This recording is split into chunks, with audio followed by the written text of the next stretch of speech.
Paz do Senhor, meus queridos. Aqui é o pastor Eusébio Galdino. A gente vai dar início à nossa aula hoje.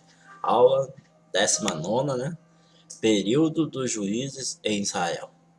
Uma aula importante para nossas vidas, para o nosso aprendizado aí, meu querido. Vamos aprender um pouco mais a palavra do Senhor? Vamos orar, né?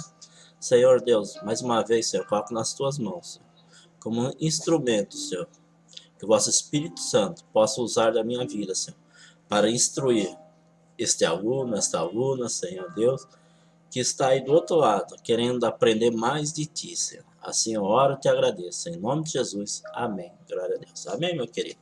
Que bênção do Senhor. Você já ouviu falar dos juízes, né? Desse período do povo de Deus. Então vamos aprender um pouquinho mais. Josué viveu 110 anos e sucedeu a Moisés. Isso os irmãos já sabem, a gente já viu um pouco disso. Na condução do povo de Israel, quando tinha aproximadamente 85 anos. Então, Josué, com 85 anos, foi aí chamado por Deus, né, para ser o sucessor de Moisés. Durante 6 anos, ficou conquistando a terra.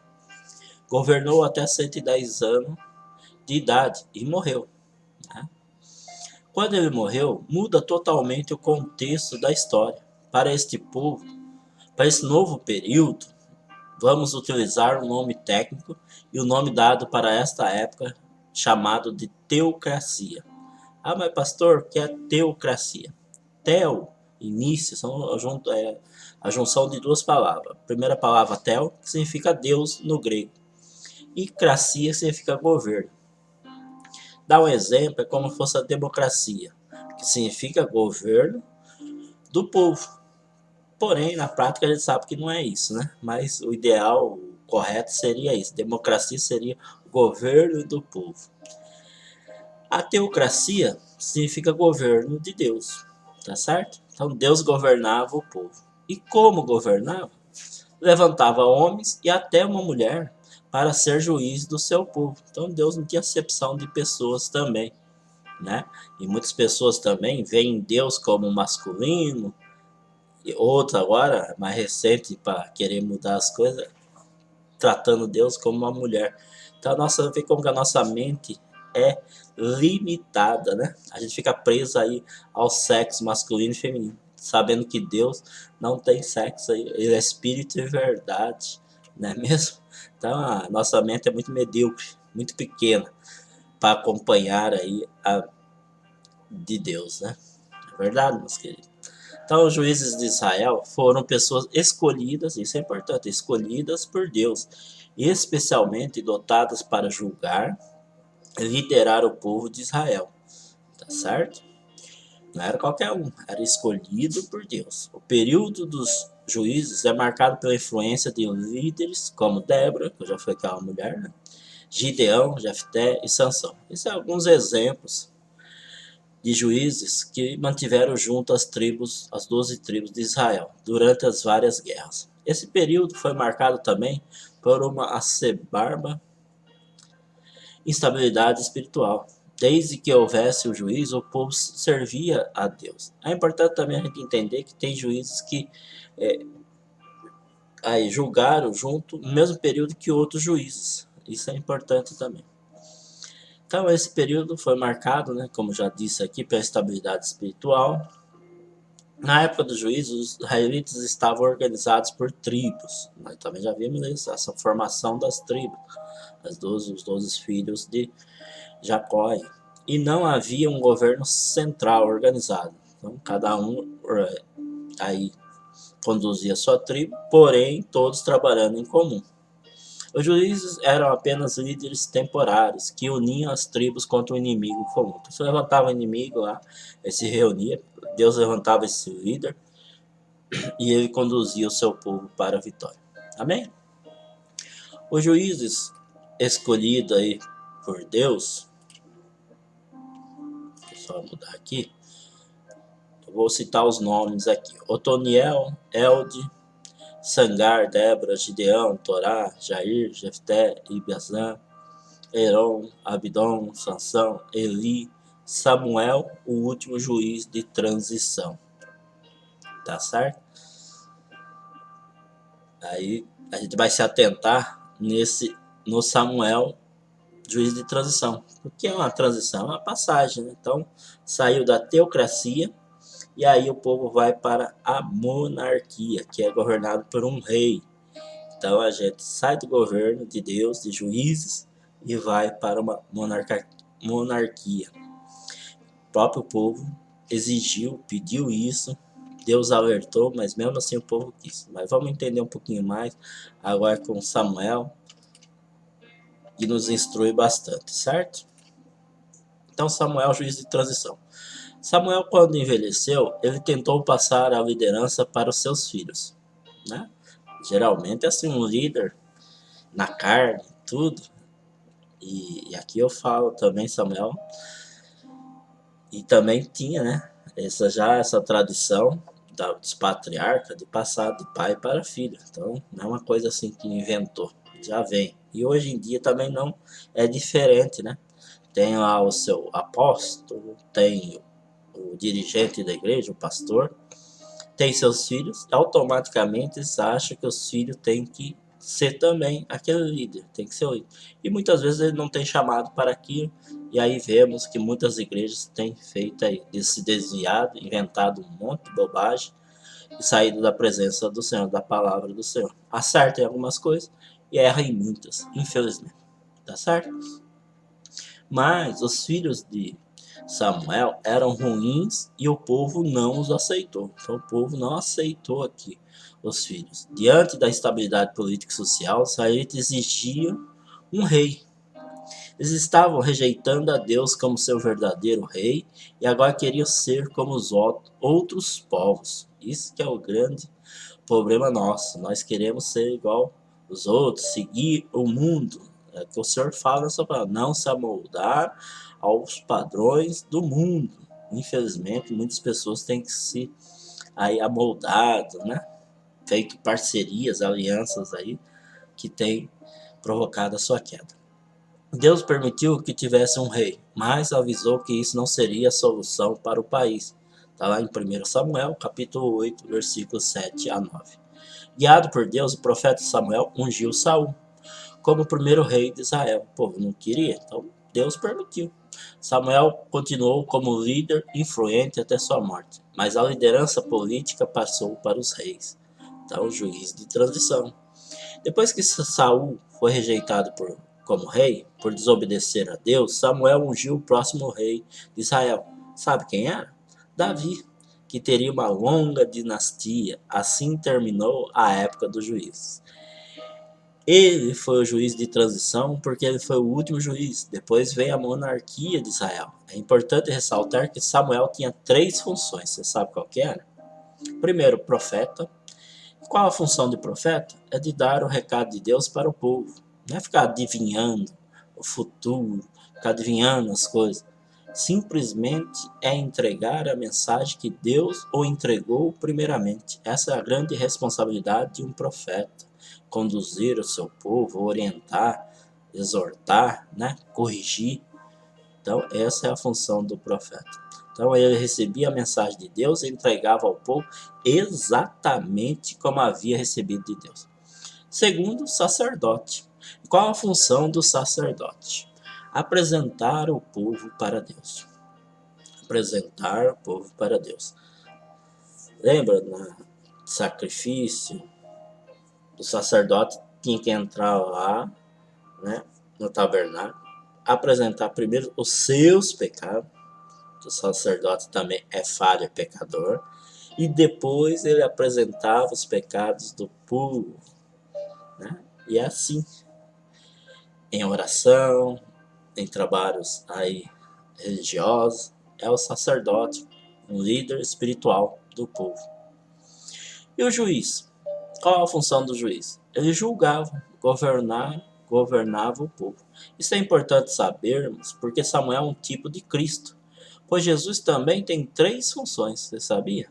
Então, tipifica Jesus Cristo. Ele é o nosso profeta, também nosso sacerdote e, por fim, é o nosso rei e nosso juiz. Isso é Jesus, meu querido. Que maravilha, não é mesmo? E agora, nessa parte que a gente está estudando, há uma coisa muito importante para a gente estudar, que é a consequência da convivência com povos ímpios. Hoje em dia, a gente está sendo aí orientado a conviver com povos ímpios, né, com escarnecedores. A palavra do Senhor fala para nós nos afastar. A gente vai evangelizar, uma, duas, três, anunciar, né? Se a pessoa não quiser, você ficar em oração, mas não acompanhar aquela pessoa, não ficar convivendo com aquela pessoa. Não é verdade? Conviver que eu falo não é deixar de amar. Por exemplo, um parente você vai deixar de amar, você vai deixar de respeitar, de cumprimentar, né? De ir lá numa festa de aniversário e tal. Tudo tem um bom senso. Mas não caminhar junto, fazer o que eles fazem. Você vê lá um se dobrando diante de uma imagem e você também vai lá se dobrar ou vai compartilhar aquela imagem para outras pessoas sabendo que é errado. Tá entendendo? Essa é a questão da convivência.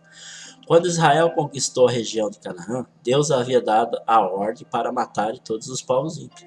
Não estou falando, meu querido, nem pegue aí a palavra do Senhor, sai matando as pessoas, querer justificar como tem aí religiões que estão fazendo isso. Ah, Deus mandou, né, manda matar tudo isso aí. Não, meu querido, tá certo? Nessa época foi. Não tem que esconder, não, até porque tinha um propósito e era culturalmente feito assim mesmo, para não se levantar depois contra os próprios povos. Porém, nem todos os inimigos foram eliminados na totalidade. O povo de Israel, em vez de destruí-los, preferiu adotar a política de escravizar os inimigos. Sabe o que é isso aqui? Isso aqui é a tradição lá do Egito. Foi o que aconteceu com eles, né?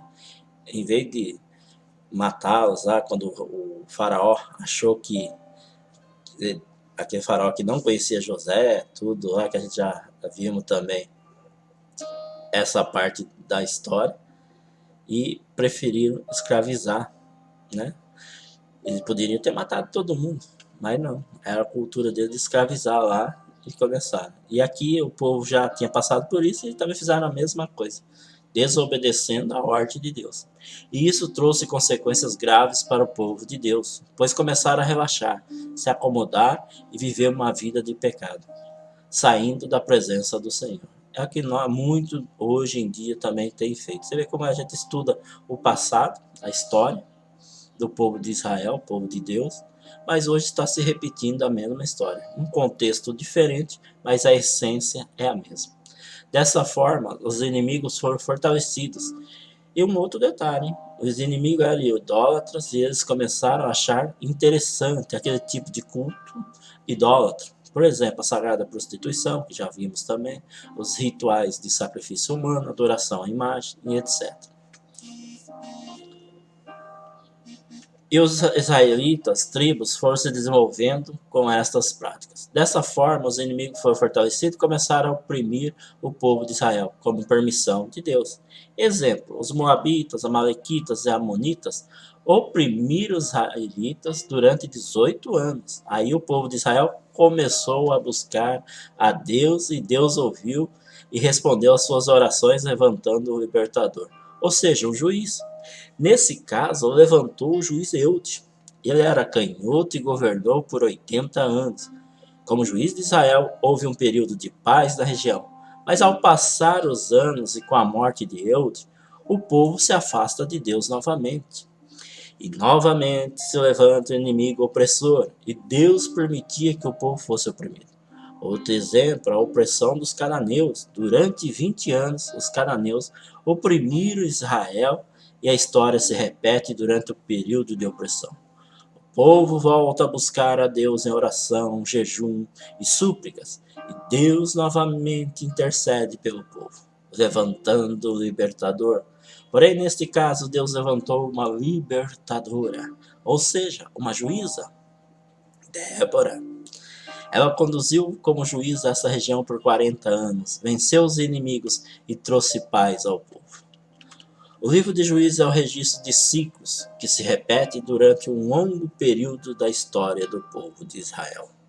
E veja só esse ciclo como funciona, meu querido, para você ver que a essência não é o mesmo que acontece hoje. Primeiro, quebra do primeiro mandamento. As pessoas deixavam Deus em segundo plano. Será que isso não tem acontecido hoje? Depois vinha a punição desse pecado, por meio da sujeição a um inimigo. E qual é o nosso maior inimigo hoje? O pecado. Opressão. Sofrer opressão, sofrimento, lamento, né? Uma vida oprimida.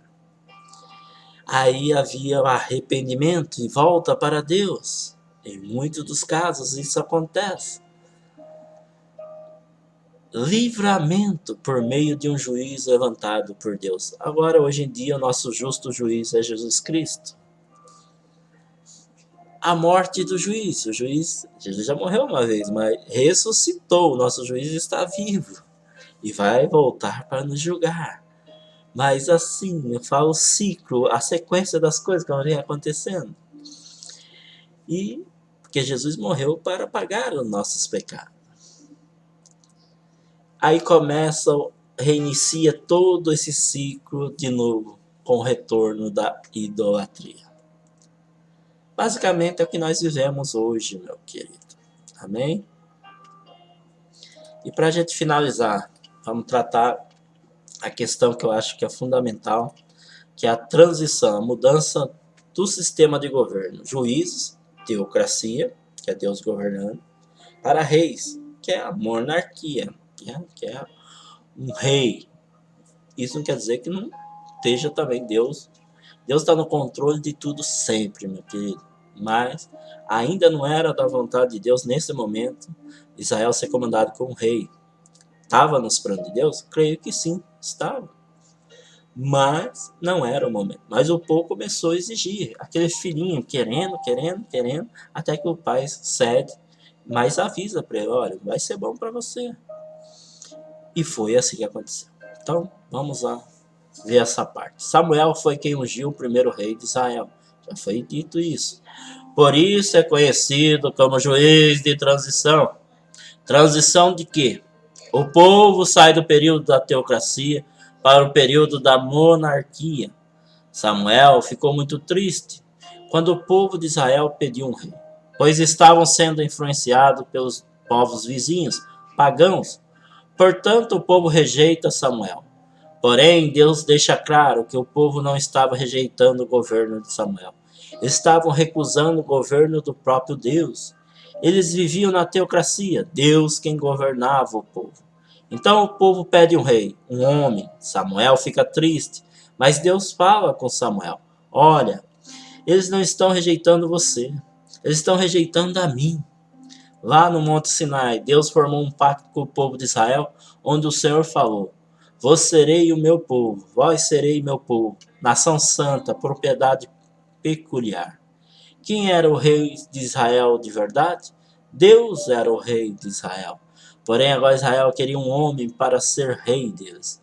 E disse o Senhor a Samuel: ouve a voz do povo em tudo quanto te dizem, pois não te tem rejeitado a ti, antes a mim me tem rejeitado, para eu não reinar sobre eles. Está lá em 1 Samuel, capítulo 8, versículo 7. Israel cometeu um erro. Mesmo estando nos propósitos de Deus, levantaram um rei sobre Israel, mas ainda creio que não era o tempo. Olha que importante, eles eram um povo escolhido, um povo diferente na terra. Mas eles queriam ser igual às outras nações. Eles queriam que Deus governasse as suas vidas. Eles queriam apenas as providências. Eles não queriam que Deus governasse. Na verdade, eles não queriam que Deus governasse as suas vidas. Eles queriam apenas as providências, as bênçãos do Senhor. Igual nós, muitos de nós hoje. Será que hoje mudou alguma coisa? A vontade de Israel era ter um homem para governar sobre eles. Deus é tão bom que avisou e revelou o que poderia acontecer com essa escolha. Mesmo assim, o povo quis um rei. Então o povo escolheu a pessoa de Saul para reinar sobre eles. E sabe por que escolher Saul? Né? Pela aparência. É mesmo. Saul era forte, era alto, um porte físico avantajado. Então eles pensaram: esse serve para ser um rei. Mas olha o que Deus pensou sobre ele. Pois a rebeldia é como o pecado da feitiçaria, a arrogância como o mal da idolatria, Assim como você rejeitou a palavra do Senhor, ele o rejeitou como rei. 1 Samuel capítulo 15, versículo 23. Está vendo, meu querido? As pessoas olharam a aparência externa de Saul. Deus já via o seu interior. Saul começou a reinar no início bem na presença e observando a palavra do Senhor, mas foi se afastando dos propósitos de Deus e vivendo uma vida em desobediência a Deus. Saul recebeu uma ordem de Deus. O Senhor havia dito para ele fazer algo, mas Saul não quis esperar. Rejeitou a ordem de Deus e, como consequência disso, Deus também o rejeitou. Veja que interessante. Ele rejeitou a palavra de Deus e Deus o rejeitou. Muitos hoje também têm rejeitado a palavra de Deus. E sabe de uma coisa? Deus também tem o rejeitado. Bom, como o Senhor rejeitou a Saul, ele pediu que Samuel ungisse outra pessoa no lugar de Saul. Sabe quem foi ungido? Assunto para a próxima aula. Amém, meu querido? Fica na paz do Senhor. Oremos ao Senhor. Senhor Deus, obrigado por essa aula, Senhor. Mais uma vez, agradecemos ao Senhor por esse momento de aprender mais um pouco da Tua Palavra. Senhor, eu te agradeço em nome de Jesus. Amém. Glória a Deus. Deus abençoe, meus queridos.